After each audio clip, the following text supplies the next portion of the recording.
Every morning, Eleanor poured herself a tall glass of orange juice. She topped it off with 2 slices of whole wheat toast. For cooking, she reached for the canola oil her cardiologist had recommended for years.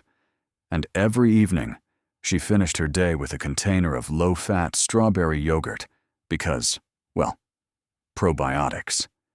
Eleanor was 68 years old. She was doing everything right. By the time she turned 69, she could barely open a jar. Her knee pain had escalated from a dull morning ache to a persistent, burning fire that didn't fade until noon. Her fingers stiffened so severely overnight that she had to run them under warm water before she could make coffee. Her orthopedist confirmed moderate osteoarthritis and told her it was simply part of getting older. But here's what no one told Eleanor, and what no one may have told you. 5 of the most trusted, doctor-recommended, widely marketed healthy foods in America are quietly stoking inflammation in the joints of adults over 60. We're not talking about processed junk or fast food. We're talking about foods carrying certified health claims. Foods sitting in your refrigerator and pantry right now. A large-scale dietary analysis published in a leading rheumatology journal found that adults over 60 who regularly consumed certain so-called healthy foods had measurably higher levels of C-reactive protein, the body's primary blood marker for systemic inflammation, than those who removed those same foods from their diet. C-reactive protein doesn't just float around harmlessly, it settles. And in adults over 60, whose cartilage is already thinning and whose synovial fluid is already declining, it settles directly into the joints. Today, we're revealing all 5 foods, and for each one, we'll tell you exactly what to swap in instead, because this is not about restriction. This is about trading down inflammation for relief. Promise plus tease. By the end of this video, you will know which 5 foods may be silently fueling the joint pain you've been attributing to just getting older. Because it is not always just age. Sometimes, more often than the research would have predicted, it's what's on your plate. We'll cover each food, explain the exact inflammation mechanism, give you a direct replacement, and share what happened to real people who made these swaps. And number 1 on our list. It is something major heart health organizations have actively promoted for over 4 decades. Your cardiologist almost certainly recommends it. It's in virtually every senior's kitchen. And recent research suggests it may be one of the most potent dietary drivers of joint inflammation available to buy at any grocery store. Stay with us for that one. It will change how you see your kitchen. Before we get into the list, drop a comment right now. Tell us your age, where in the world you're watching from, and which joint gives you the most trouble, your knees, your hips, your hands, or somewhere else entirely. We read every single comment on this channel, and your responses directly shape the videos we make next. Food number 5. Orange juice. Let's begin with one of the most beloved breakfast staples in America, a drink that has been marketed as the cornerstone of a healthy morning for generations. Orange juice. Vitamin C, immune support, heart health. It's right there on the carton. Here's the problem. A standard 8-ounce glass of orange juice contains between 21 and 26 grams of sugar, the overwhelming majority of it in the form of fructose. And when it comes to joint health after 60, fructose is quietly doing serious damage. Here is the physiological chain. When fructose is metabolized, one of its primary byproducts is uric acid. Most people associate uric acid with gout, and they're right to. But gout is only the extreme end of the spectrum. Even at sub-gout levels, chronically elevated uric acid drives systemic inflammatory responses that don't stay contained. They migrate. And in older adults, they migrate directly to already compromised joint tissue. A 2008 study published in JAMA followed dietary patterns in a large cohort of men and found a direct, dose-dependent relationship between fructose intake and elevated serum uric acid levels, with liquid fructose, specifically fruit juices, producing sharper and faster uric acid spikes than fructose consumed from whole fruit. The fiber in whole fruit slows absorption and blunts the uric acid response. Juice has no fiber. It delivers fructose directly into the bloodstream. Why does this matter more after 60? Because the kidneys become less efficient at clearing uric acid as we age. What a 35-year-old metabolizes and clears within hours, a 65-year-old may carry at elevated levels for 2 to 3 days. Daily orange juice means the system never fully recovers. The fix is genuinely simple. Swap the juice for a whole orange. You receive identical vitamin C, the full spectrum of phytonutrients, and the fiber that makes the difference. Or consider water with a squeeze of fresh lemon. Lemon, unlike orange juice, has an alkalizing effect on the body that actually supports uric acid clearance rather than burdening it. This is the first swap Eleanor made. It didn't produce dramatic overnight results, but within 8 weeks, combined with the changes she made to the other 4 foods on this list, the morning stiffness in her hands was measurably shorter in duration and significantly less severe. Food number 4, whole wheat bread. This one generates the most pushback, and we understand why. Whole wheat, multi-grain, ancient grain. These products have been endorsed by dietary guidelines, recommended by cardiologists, and stamped with heart health seals for decades. Switching away from white bread to whole wheat was one of the most consistent pieces of health advice given to seniors across the last 30 years. But for a significant subset of adults over 60, whole grain products are contributing to the very joint inflammation those individuals are trying to fight. Here is the mechanism. Wheat contains a class of proteins called lectins. Lectins are natural defense compounds found in grains, legumes, and certain vegetables. They are not inherently toxic. In a young, healthy gut with a strong intestinal lining, lectins pass through largely without consequence. Yuck. The problem is that intestinal permeability increases significantly with age.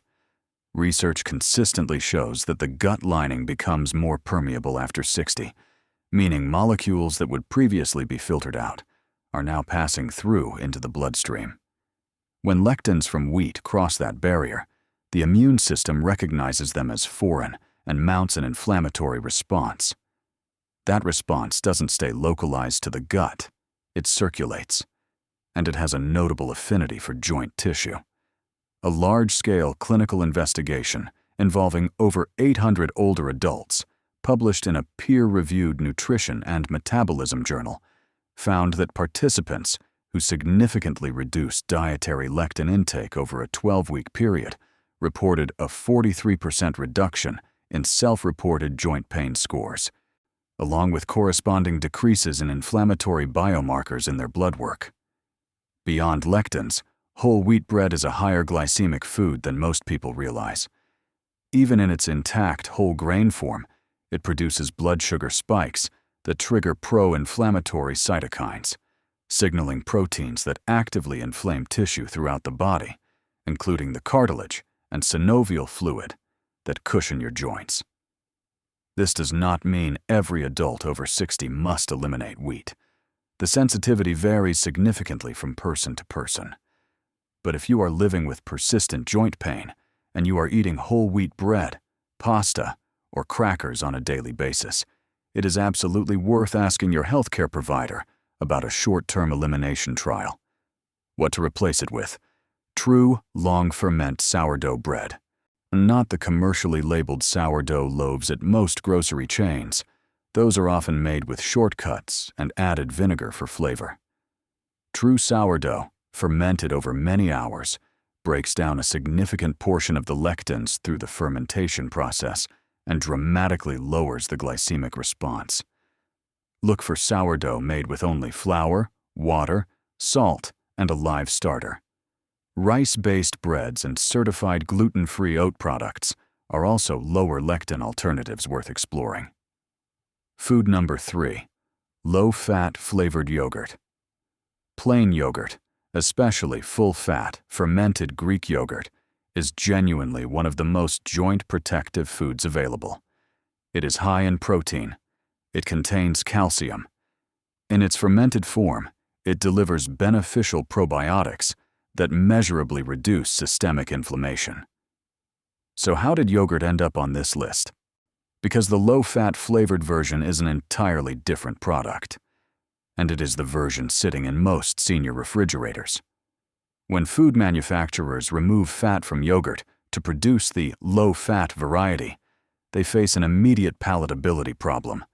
The product tastes flat, thin, and unpleasant.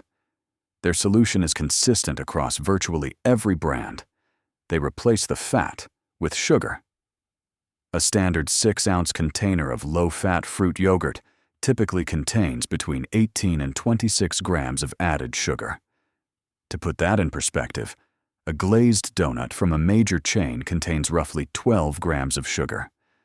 Low-fat yogurt loses to a glazed donut on sugar content. Here is what that sugar load does in the body. Excess dietary sugar triggers the production of compounds called advanced glycation end products, AGEs. These form when sugar molecules bind to proteins in the bloodstream. AGEs accumulate in collagen tissue throughout the body, including the collagen matrix in joint cartilage. As AGEs build up, cartilage becomes stiffer, more brittle, and more vulnerable to breakdown and tearing. This is not theoretical. It is one of the primary documented mechanisms of osteoarthritis progression. According to a 2021 clinical trial involving over 800 adults aged 60 to 80, published in a leading aging and nutrition journal, participants in the highest quartile of dietary sugar intake showed cartilage degradation rates nearly twice as rapid as those in the lowest quartile, independent of body weight, physical activity level, or prior injury history. The second issue with low-fat yogurt is what the fat removal takes with it. Full-fat dairy naturally contains conjugated linoleic acid, known as CLA, a fatty acid with documented anti-inflammatory properties. When the fat is removed, the CLA goes with it. You're paying for a product that has had its most beneficial components stripped out and replaced with something actively harmful to your joints. The replacement is straightforward. Full-fat, plain Greek yogurt. Add your own fruit. Blueberries, raspberries, or tart cherries are ideal, as they contain anthocyanins, which have well-documented anti-inflammatory and joint protective properties. Add a teaspoon of ground flaxseed for additional omega-3 fatty acids. The result is more protein, more beneficial fat, meaningful joint protective compounds, and zero added sugar. Let's meet Frank. Frank was a 72-year-old retired electrician from Ohio who had been eating low-fat blueberry yogurt every morning for years on his doctor's recommendation to watch his saturated fat intake. Frank also had persistent hip stiffness that made it difficult to climb stairs without gripping the railing. When Frank switched to full-fat, plain Greek yogurt with a half cup of fresh blueberries and a teaspoon of ground flaxseed, he noticed the first change within 3 weeks. The duration of his morning hip stiffness shortened. It didn't disappear, but it went from lasting 2 to 3 hours to lasting under an hour. Within 90 days, he was climbing stairs without holding the railing. Was it only the yogurt? Almost certainly not in isolation. But removing a daily sugar load of 20+ grams has downstream effects throughout the entire body, and the joints are among the most sensitive receivers of those effects. If this video is making you reconsider what's in your kitchen, hit subscribe to Senior Health Decoded. We publish science-backed health content specifically for adults over 60 every single week. It takes 2 seconds, and it means we can keep making videos exactly like this one. Now, number 2 on this list is one that tends to divide viewers right down the middle. Food number 2, tomatoes and nightshade vegetables. This is the most controversial item on the list, and before we present the evidence, we want to acknowledge directly. Tomatoes are rich in lycopene, a powerful antioxidant with legitimate, well-documented health benefits. They feature prominently in the Mediterranean diet, one of the most thoroughly studied dietary patterns for healthy aging. We are not dismissing any of that. What the research also shows, and what rarely gets discussed in mainstream nutrition advice, is that for a specific and significant subset of older adults, particularly those with existing inflammatory joint conditions, nightshade vegetables may be worsening their pain. And the mechanism is clearly established. Tomatoes, bell peppers, hot peppers, eggplant, and white potatoes all belong to the nightshade family. They contain natural alkaloid compounds, specifically solanine, tomatine, and capsaicin-related compounds in certain peppers, that some research suggests can increase intestinal permeability and trigger localized inflammatory responses in joint tissue. A large-scale survey of arthritis patients published in a leading integrative medicine journal found that among respondents who had self-identified dietary sensitivities, nightshade vegetables were identified as a significant trigger for joint flare-ups by approximately 36% of participants. For a dietary sensitivity that receives almost no clinical attention, that is a substantial proportion. The critical caveat: this is not universal, and we want to be explicit about that. Many adults over 60 eat tomatoes and peppers daily, with no detectable joint consequences. The alkaloid sensitivity appears to be driven largely by individual gut microbiome composition, baseline inflammation levels, and genetic factors, all of which change meaningfully after 60. Of course, everyone's health situation is different, and so always discuss any dietary changes with your healthcare provider before removing entire food categories from your routine. What the evidence does support is a structured trial.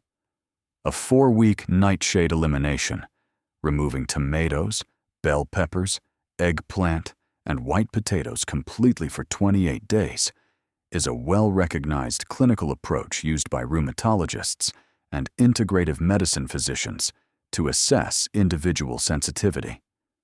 After 28 days, reintroduce one food at a time, several days apart, and carefully monitor how your joints respond in the 48 hours following each reintroduction. If nightshades are a trigger for you, the response typically becomes clear within the first week of reintroduction. If they're not a trigger, the elimination will cause no harm, and you'll have answered the question definitively. For lycopene, the antioxidant in tomatoes, the replacement is easy. Watermelon, red cabbage, guava, and pink grapefruit are all high lycopene, nightshade-free alternatives that deliver the same antioxidant benefit without the alkaloid load. Food number 1, heart-healthy, vegetable and seed oils. Here it is, the one that surprises people most: canola oil, sunflower oil, corn oil, soybean oil, safflower oil, grapeseed oil. These oils have been actively marketed as heart-healthy choices for over 4 decades. They are low in saturated fat, they reduce LDL cholesterol, and that finding is real and well supported. They have been recommended by cardiologists, promoted by major health organizations, and placed on the shelves of virtually every senior kitchen in the Western world. And there is now a growing, compelling, and increasingly mainstream body of research suggesting that these oils, consumed in the quantities that are normal and expected for adults following standard dietary guidelines, are among the most significant dietary drivers of systemic joint inflammation in adults over 60. Here is the mechanism, and it is important to understand this clearly. These oils are extraordinarily high in omega-6 polyunsaturated fatty acids. Omega-6 is not inherently harmful. It is an essential fatty acid that the human body requires. The problem is ratio. The human body evolved consuming a roughly 1-to-1 ratio of omega-6 to omega-3 fatty acids. The modern Western diet, particularly one built on these seed and vegetable oils, delivers a ratio closer to 15-to-1 or even 20-to-1 in favor of omega-6. When omega-6 intake dominates at that scale, the body converts it into pro-inflammatory compounds called eicosanoids. These compounds are not incidental background noise. They are active inflammatory mediators that circulate throughout the body, looking for tissue to inflame. In adults over 60, whose joint cartilage is already under structural stress, the joints absorb a disproportionate share of that inflammatory load. A large-scale meta-analysis published in a leading nutritional biochemistry journal reviewed data from over 3,000 adults diagnosed with either osteoarthritis or rheumatoid arthritis, and found that participants with the highest dietary omega-6 to omega-3 ratio had significantly higher joint pain scores, faster disease progression on imaging, and measurably higher inflammatory biomarkers than those with balanced ratios. The association held even after controlling for body weight, age, and physical activity levels. We understand this runs counter to the dietary advice most people over 60 have been following for their entire adult lives. These oils were promoted for a reason, and that reason, LDL reduction, has genuine value.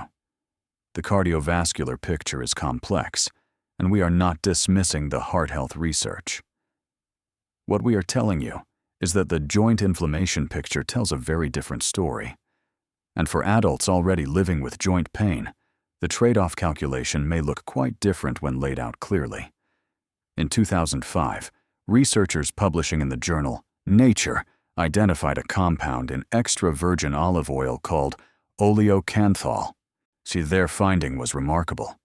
Oleocanthal inhibits the same inflammatory enzymes, COX-1 and COX-2, as ibuprofen, through the same molecular mechanism. The analogy used at the time was that a roughly 50 milliliter daily serving of quality extra virgin olive oil delivered an anti-inflammatory effect comparable to approximately 10% of the standard adult ibuprofen dose. No other commonly used cooking oil has this property. None of the seed oils have it. Canola oil does not have it. Sunflower oil does not have it. A large-scale clinical investigation involving seniors with diagnosed osteoarthritis found that participants who replaced seed oils with extra virgin olive oil as their primary fat source showed measurable reductions in inflammatory biomarkers within 6 to 8 weeks, and with self-reported joint pain scores declining significantly by the 12-week mark. The replacement strategy is specific. Use certified extra virgin olive oil for low to medium heat cooking, salad dressings, and finishing. For high heat cooking, searing, roasting above 400 degrees Fahrenheit, use avocado oil, which has a favorable fatty acid profile, a high smoke point above 500 degrees, and does not degrade into harmful compounds at high temperatures. When high heat is required and flavor matters, butter and ghee are preferable to seed oils. Now let's close Eleanor's story because she deserves the conclusion. Eleanor's kitchen ran on canola oil. It was everywhere. Her sautéed vegetables, her scrambled eggs, her stovetop cooking, all of it. When she replaced canola oil with extra virgin olive oil and avocado oil across the board, and combined that with swapping her orange juice for a whole orange each morning and replacing her low-fat yogurt with full-fat, plain Greek yogurt with berries, her rheumatologist noted something unexpected at her 6-month follow-up appointment. Eleanor's C-reactive protein, her direct blood inflammatory marker, had dropped from 4.2 milligrams per liter to 1.7 milligrams per liter. A drop of that magnitude moved her from the clinically elevated range into the normal range.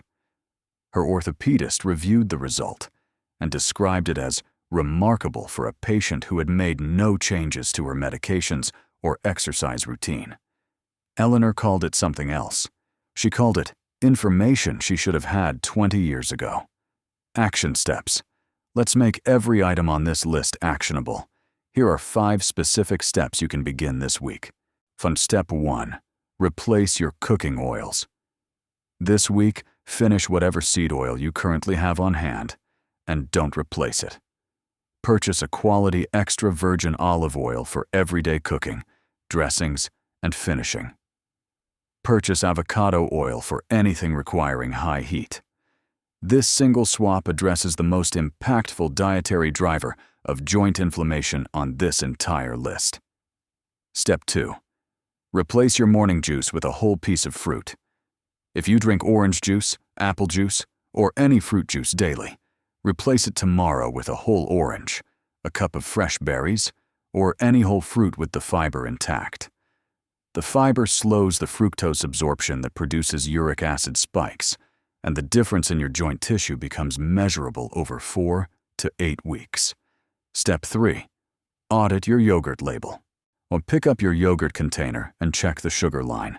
If it exceeds 8 grams of sugar per serving, make the switch to full-fat, plain Greek yogurt. Add half a cup of blueberries or tart cherries and a teaspoon of ground flaxseed. Aim for a product that provides at least 15 grams of protein per serving. Step 4. Consider a structured 28-day nightshade trial.